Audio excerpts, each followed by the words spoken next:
Hello दोस्तों, मैं आज आप लोगों को एक ऐसे साइंटिस्ट की कहानी सुनाने वाला हूं जो डिप्रेशन के बाद भी कई बड़े बड़े इन्वेंशन कर चुका है। जी हां, उसका नाम है निकोला टेस्ला। निकोला टेस्ला ने एक ऐसा डिवाइस इन्वेंशन किया था जो भूकंप लाने का क्षमता रखता है। और वो डिवाइस कितना बड़ा था आप लोग सुनोगे तो चौंक जाओगे। जी हाँ, वो डिवाइस अपने पॉकेट में फिट करने जितना बड़ा था। और इस डिवाइस के बारे में एक इंटरेस्टिंग कहानी भी है। चलिए वो कहानी शुरू की जाए।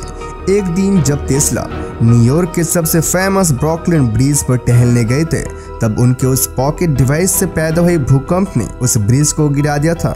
इस हादसे के दौरान आप लोग उसके पावर का अंदाजा लगा सकते हैं। अब बात आती है डिवाइस उन्होंने आखिर कैसे और बनाई और क्यों बनाया। तो चलिए भाई लोग उसके लिए शुरू करते हैं एक कहानी। दोस्तों, बचपन से ही निकोला टेस्ला एक अलग किस्म के इंसान थे।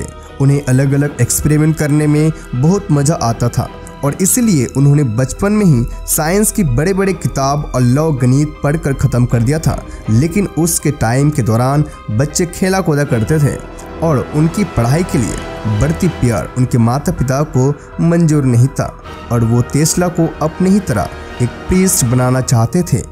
और उनके पिता का कहना था उन्होंने ऑलरेडी अपने लापरवाही की वजह से एक बेटे को पहले ही खो दिया था और एक जो अभी उनके पास बाकी है उसके किसी भी हालत में खोना नहीं चाहते थे।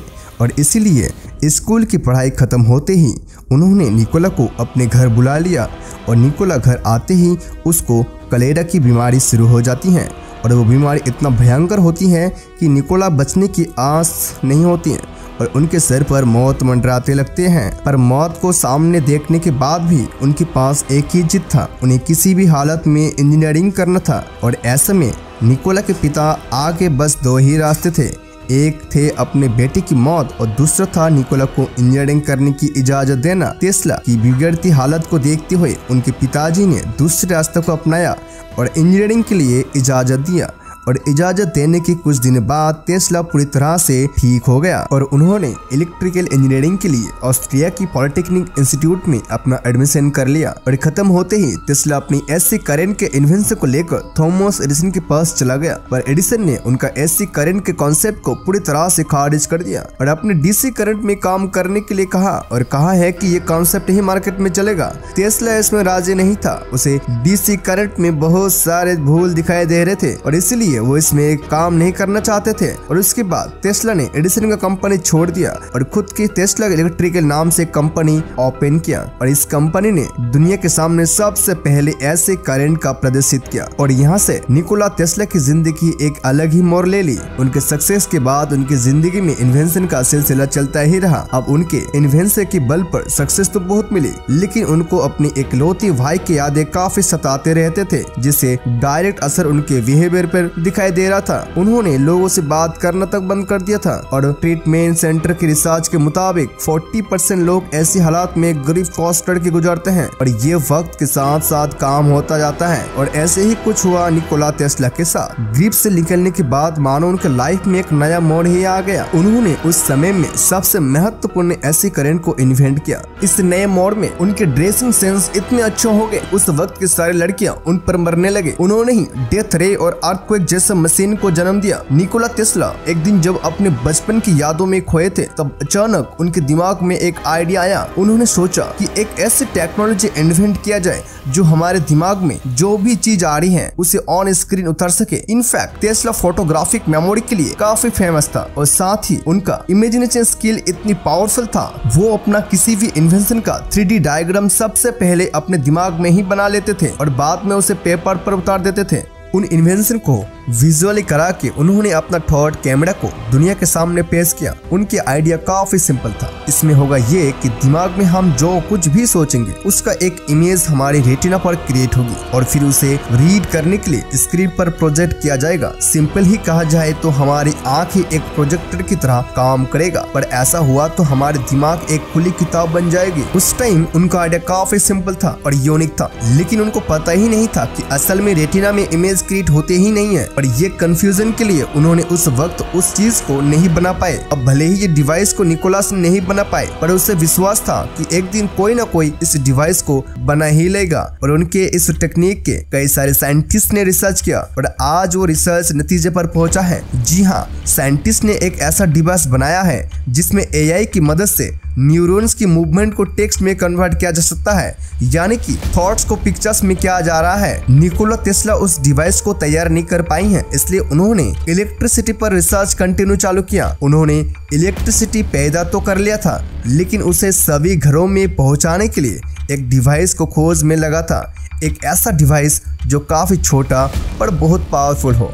और फाइनली उन्होंने एक ऐसा डिवाइस बनाया जो ऑसिलेशन की मदद से इलेक्ट्रिक करंट को ट्रांसफर करेगा, और उस डिवाइस का नाम दिया उन्होंने स्टीम पावर्ड ऑसिलेटर। लेकिन इस इलेक्ट्रिसिटी जनरेटर अर्थक्वेक मशीन में तब्दील हो गया। उन्होंने देखा कि एक पर्टिकुलर सिस्टम में करंट फ्लो होता है, और इसलिए उन्होंने एक ऐसा ऑसिलेटर बनाया जो ऑसिलेट करके फ्रीक्वेंसी को जनरेट करेगा, और जैसे ही इस फ्रीक्वेंसी से करंट के कोई भी फ्रीक्वेंसी मैच होगी, उसके बाद ही सिस्टम में करंट फ्लो शुरू हो जाएगा। पर जैसे ही उन्होंने इस डिवाइस को शुरू किया, उनकी पूरी बिल्डिंग ही हिलने लगा, मानो जैसा कोई अर्थक्वेक आ गया। अब ऐसा क्यों हुआ, एक एग्जाम्पल की मदद से समझते हैं। आप लोगों ने ओपेरा सिंगर्स को कांच तोड़ते हुए तो देखा ही होगा। दरअसल जब सिंगर्स हाई स्पीड सिंगिंग करती हैं, उसकी हाई स्पीड सिंगिंग से वहां पर रखा ग्लास वाइब्रेट होने लगती है, और गाना गाते गाते गाने की स्पीड इतनी बढ़ जाती है कि लास्ट में कांच की ग्लास टूट जाती है। और ऐसा ही टेस्ला के ऑसिलेटर पर हुआ। ऑसिलेटर चलते चलते ऑसिलेटर की स्पीड इतनी बढ़ गया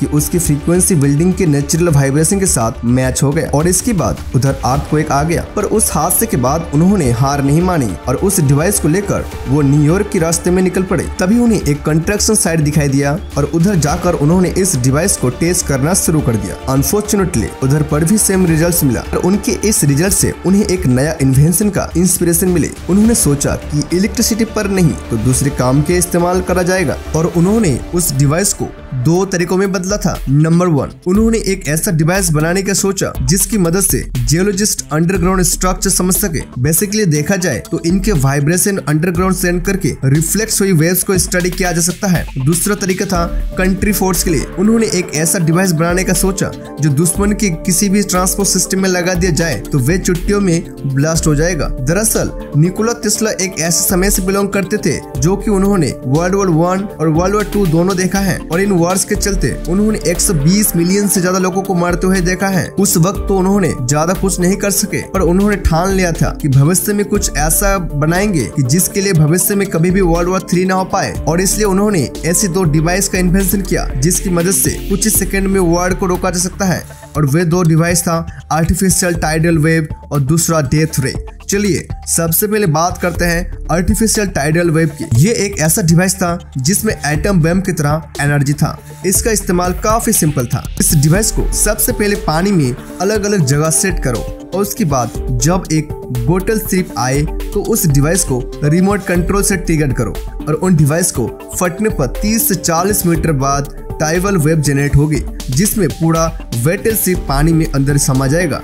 और ऐसे इन्वेंशन की बनाने आसान नहीं था। वो कई बार ऐसे एलिमेंट्स के ऊपर बिलोंग किए हैं कि वो एलिमेंट उसके नर्व को डैमेज करने की क्षमता रखती हैं, और उनके नर्व के साथ कुछ अजीबोगरीब होने लगती हैं। वो 800 किलोमीटर दूर तक थंडर की आवाज को आसानी से सुन सकता है, और उसे डर भी लगने लगा है कि वह वायरल ना हो जाए। 1934 में उन्होंने एक इंटरव्यू में बताया था कि उसके पास एक ऐसा डिजाइन है जिसकी मदद से 400 मीटर दूर किसी भी चीज को खत्म कर सकते हैं, और किसी भी कंट्री के एरिया में एक ऐसा इलेक्ट्रिक वेव्स प्रोड्यूस किया जा सकता है जिसकी मदद से कोई अगर इसके क्रॉस करने की कोशिश करेगा तो उधर ही वह जलकर राख हो जाएगा। और डिवाइस का नाम था टेलीफोर्स या डेथ रे। पर इनके ये बातें सभी लोगों को ख्याली पुलाव लगा, और इसलिए उन्होंने इसे लेकर यूएस और रशियन गवर्नमेंट के पास चला गया। उन्होंने इसे बिना चेक किए रिजेक्ट कर दिया, और उन्होंने टेस्ला को किसी तरह की मदद करने से सख्त मना कर दिया। टेस्ला ने कहा, जो चीज सबको इम्पॉसिबल लगी वो चीज मैं ऑलरेडी बना लिया हूँ, और बहुत ही जल्द मैं उस लॉन्च करने वाला हूँ। सभी को उस घड़ी का